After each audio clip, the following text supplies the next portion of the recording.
우리 성가대에게 다시 한번 격려의 박수 올려드렸으면 좋겠습니다. 네. 한 주간 어떻게 보내셨습니까? 오늘 한 주간에도 이 사순절의 기간을 보내는 동안 하나님의 충만하신 은혜가 여러분의 삶에 함께 하시기를 주님의 이름으로 축원드립니다.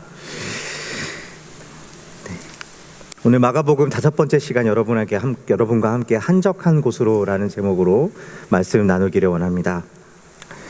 여러분, 누군가 처음 만났을 때 무슨 일을 하십니까? 라는 질문은 우리에게 굉장히 익숙한 질문일 것입니다. 우리는 자주 그 사람이 하는 일을 통해 그 사람을 알고자 하는 경우가 많기 때문입니다. 그러나 가끔은 그런 질문들이 우리를 당혹스럽게 하기도 하는 것이죠. 물론 이렇게 질문하는 것이 전적으로 세속적이라거나 혹은 잘못되었다거나 그렇게 물어서는 안 된다고 말하고자 하는 것은 아닙니다. 그러나 그렇게 습관적으로 묻는 우리의 질문 속에는 우리 자신과 또 우리가 만나는 사람들을 그 생산성과 그 이름으로 판단하고자 하는 모습이 숨어 있을 수도 있기 때문입니다. 이러한 생각은 우리 자신들을 향하기도 합니다. 가끔 젊은 어머님들을 만나다 보면 이런 이야기를 많이 듣게 됩니다. 특히나 한국에서 직장 생활을 하시다가 남편의 유학길을 따라 미국에 오게 된 소위 F2 비자를 소유한 분들 가운데 오랜 육아 때문에 지친 분들을 만나면 자신의 이름과 존재가 사라진 것 같은 기분을 호소하시는 분들이 많이 있습니다. 서툰 영어와 낯선 환경들 그 속에서 자신의 커리어가 끊긴 것 같고 육아에 전념해야 하는 것들이 세상 속에서 자신의 이름이 지워지고 잊혀진 것 같은 생각을 들게 만들기 때문이라는 것이죠.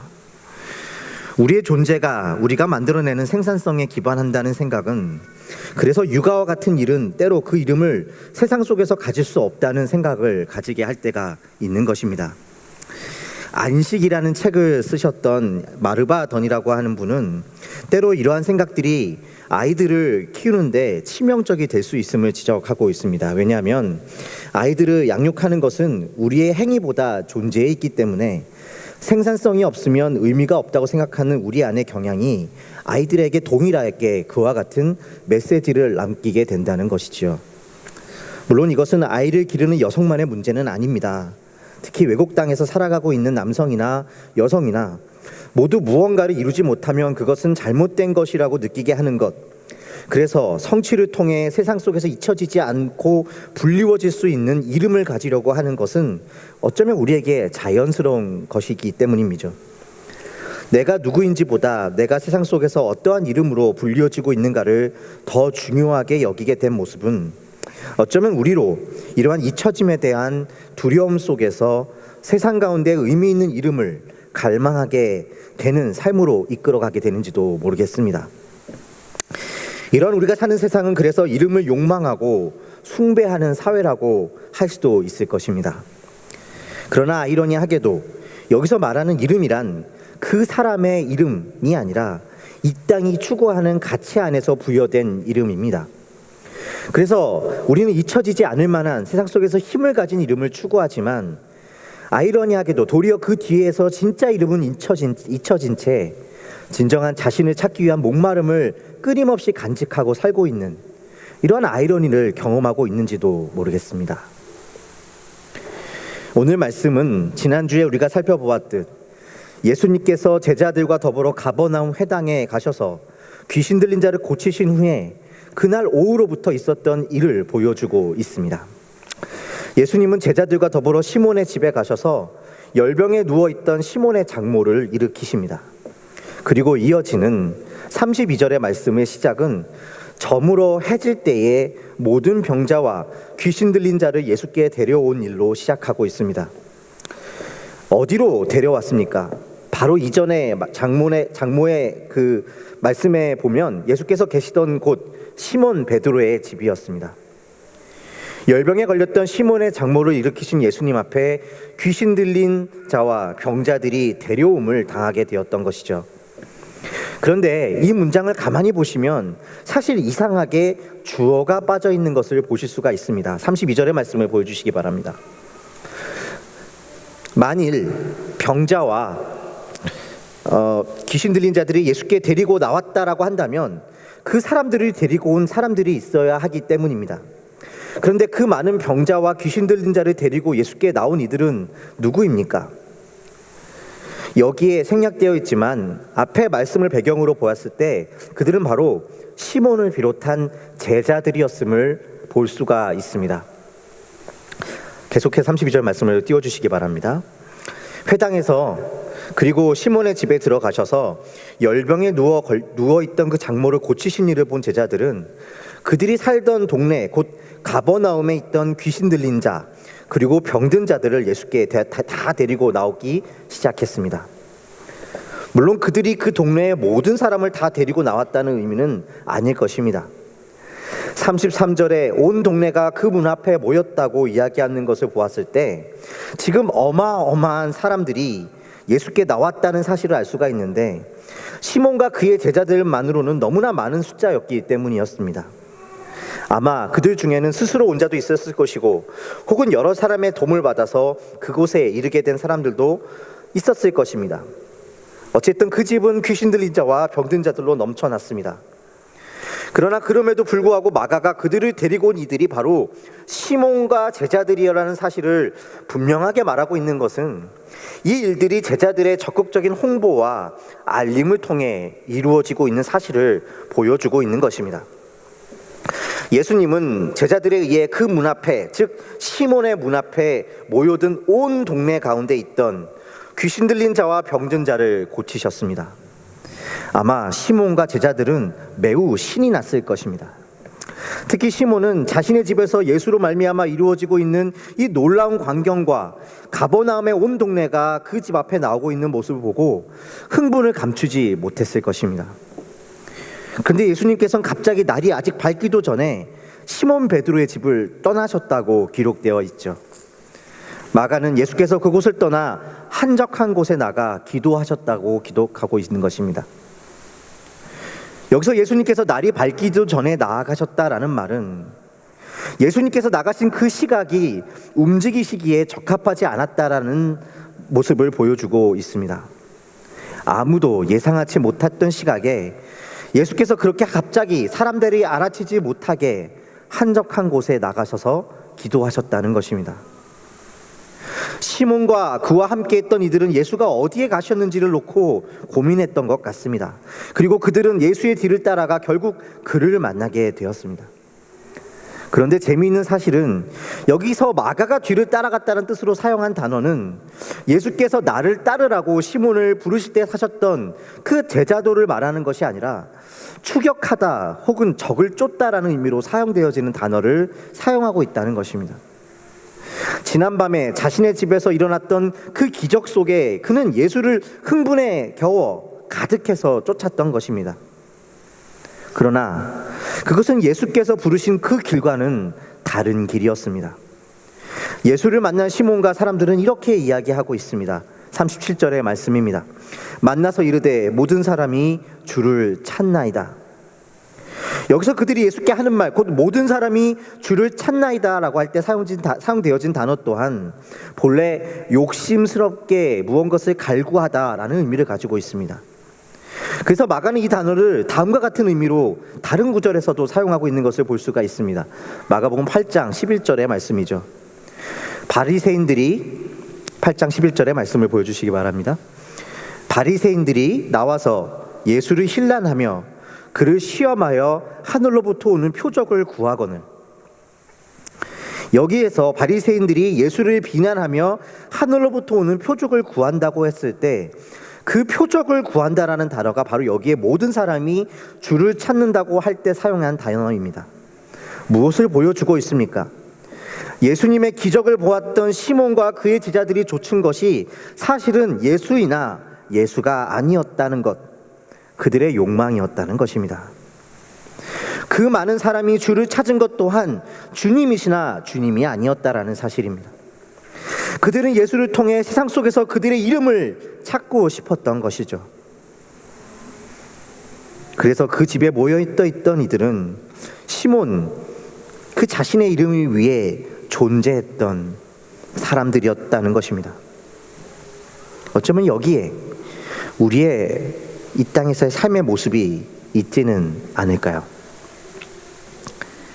예수께서 시몬과 그 제자들을 부르신 그 길, 우리를 부르신 그 길이 무엇인지 우리는 예수께서 귀신을 쫓으시는 장면을 통해 그 본질의 모습을 확인할 수가 있습니다. 예수님께서는 귀신들이 예수를 알므로 그 말하는 것을 허락하지 않으셨다라고 이야기합니다. 귀신들이 예수를 알므로 말하는 것을 허락하지 않으셨다는 이 이야기는 마가복음에 지속적으로 등장하는 예수님께서 하시는 이야기입니다. 예수님은 귀신을 내어 쫓으시며 그들로 말하는 것을 허락하지 않으셨다라고 계속해서 말씀은 전해주고 있습니다. 여기서 귀신이 말하려고 하는 것은 무엇이었을까요? 그것은 우리가 지난주에 회당에서 예수로 말미암아 쫓김을 당했던 바로 그 귀신이 했던 말이었습니다. 회당에서 그 귀신이 하려고 했던 말은 이것이었습니다. 나는 당신이 누구인 줄 아노니 하나님의 거룩한 자니이다. 하나님의 거룩한 자이심을 안다. 어쩌면 전혀 문제가 될 것 같지 않은 이 귀신의 이야기를 어째서 예수님은 허락하지 않으셨던 것이었을까요? 하나님의 거룩한 자라는 것은 당시의 이스라엘의 왕이요 메시아를 의미하는 칭호였습니다. 또한 로마 사람들은 로마의 황제를 향하여 하나님의 거룩한 자라고 불렀습니다.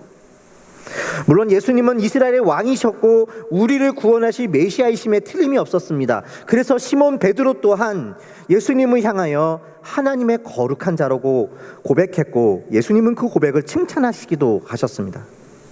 그 내용이 잘못된 것이 아님에도 불구하고 예수께서 귀신 들린 자로 하여금 그것을 알리지 못하게 하고 있다는 것은 그 고백 자체가 가지고 있는 사실이 틀렸다는 게 아니라 그 이름으로 알려지시기를 거부하고 계시다는 사실을 보여주고 있는 것입니다. 어째서입니까? 예수님이 걸으셨고 또한 우리를 부르신 그 길은 그 이름과 명분에 있지 않았고 세상이 주는 그 이름으로는 담아낼 수 없는 그 삶에 있었기 때문입니다. 주님은 세상이 주는 이름 안에 매이며 그것을 얻고자 살아가는 우리를 도리어 건지셔서 그 이름과 명분에 담아낼 수 없는 우리 삶의 현실 가운데서 함께 하시고 우리의 주가 되셨습니다. 세상이 주는 이름으로 다 담아낼 수 없는 우리 삶의 현실 가운데 주와 함께 살아간다는 것은 어떤 모습을 지니고 있는 것일까요? 본문 말씀은 그러한 삶을 살게 된 한 사람을 우리에게 오늘 말씀에서 보여주고 있는 것 같습니다. 그이는 여기에 나오는 시몬과 안드레, 세베대의 아들 야고보와 요한과 달리 이름을 가지지도 못한 사람이었습니다. 심지어 그는 제자라는 이름마저도 가지지 못했던 사람이었습니다. 그는 바로 시몬의 장모라고 불리는 여인이었습니다. 그녀는 이름을 가졌던 제자들과 달리 끝까지 예수를 쫓았고 부활의 증인이었던 수많은 여인들이 그러했듯 이름을 가지지 못한 이로 여기에 등장합니다. 그러나 그녀의 삶은 한마디로 성경에 이렇게 기록되어 있음을 보게 됩니다.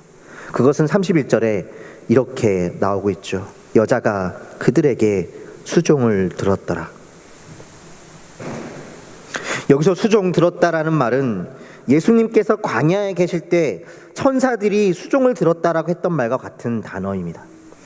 그러니까 단순히 어떠한 섬김을 했다라는 말에 그치는 것이 아니라 그녀의 삶이 어떠했던가를 이 한마디로 보여주고 있는 것이죠.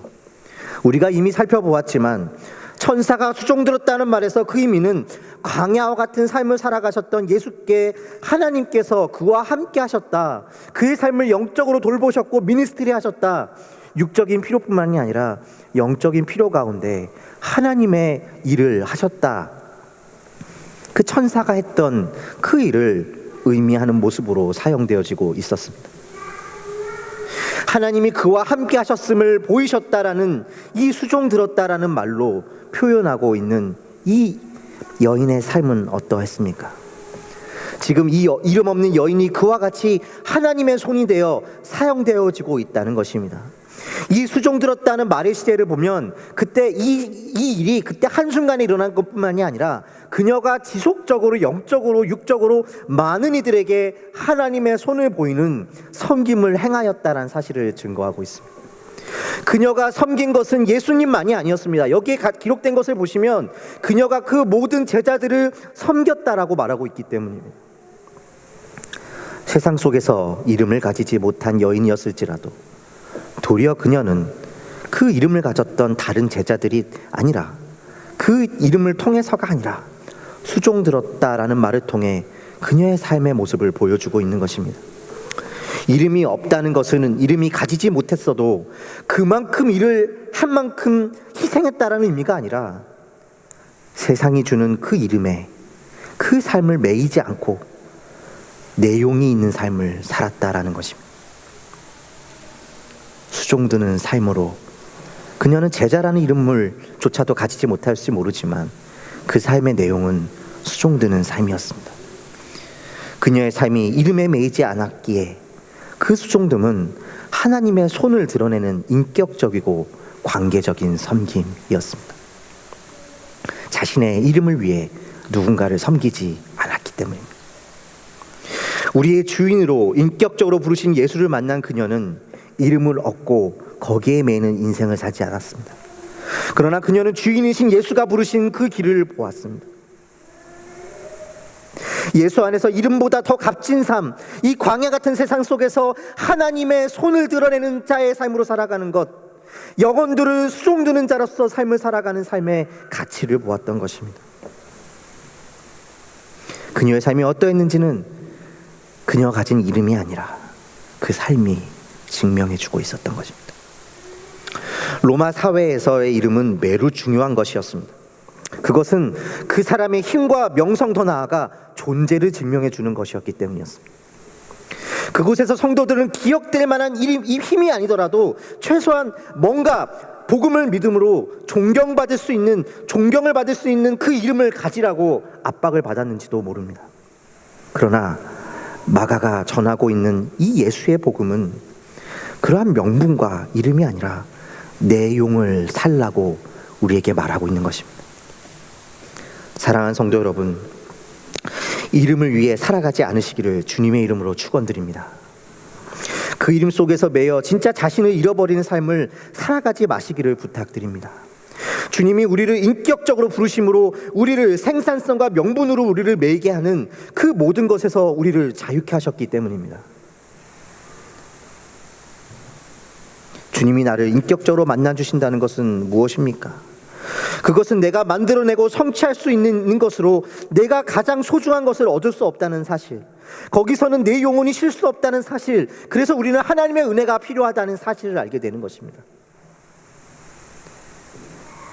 제가 목회자로서 목회를 성공하고 큰 교회를 이루는 것이 나의 삶을 쉬게 하는 것일까요? 그것이 저의 부르심일까요? 저의 이름은 목사가 아니라 사실은 그 이전에 저를 부르시는 하나님의 은혜에 달려 있었을 것입니다. 이것을 다른 말로 하면 우리의 주인된 삶에는 쉼이 없다라는 것입니다. 이것을 알고 이름을 얻는 일을 멈추기 것이 기도의 삶이며 하나님을 아버지로 주님으로 부르는 자들이 염려와 근심을 그치는 근거가 되는 것입니다. 오늘 말씀에 예수님은 한적한 곳으로 나가서 기도하셨다고 합니다. 여기서 예수께서 나가신 이 한적한 곳이란 단지 사람들이 있지 않은 조용한 곳을 의미하는 것이 아닙니다. 여기서 한적한 곳이라고 번역된 헬라어 단어는 에레모스입니다. 이 에레모스는 광야를 의미하는 것입니다. 마가가 여기서 예수께서 광야에 계셨음을 보여주는 것은 이름을 쫓아 살아가는 그들의 눈에 보기에는 예수께서 걸으신 그 길이, 그 장모가 걸으셨던 그 길이, 그 자리가 변두리요 광야로 보였기 때문일 것입니다. 주님은 그들의 눈에 보기에는 그곳에 계시면 안 되는 분이셨습니다. 그들의 눈에 보기에 주님은 그 이름에 맞게 사람들이 기대하는 곳에 계셔야 했습니다. 그러나 주님께서는 광야에 계셨습니다. 주님께서는 이 광야는 하나님께서 함께 하시는 곳이었기 때문입니다.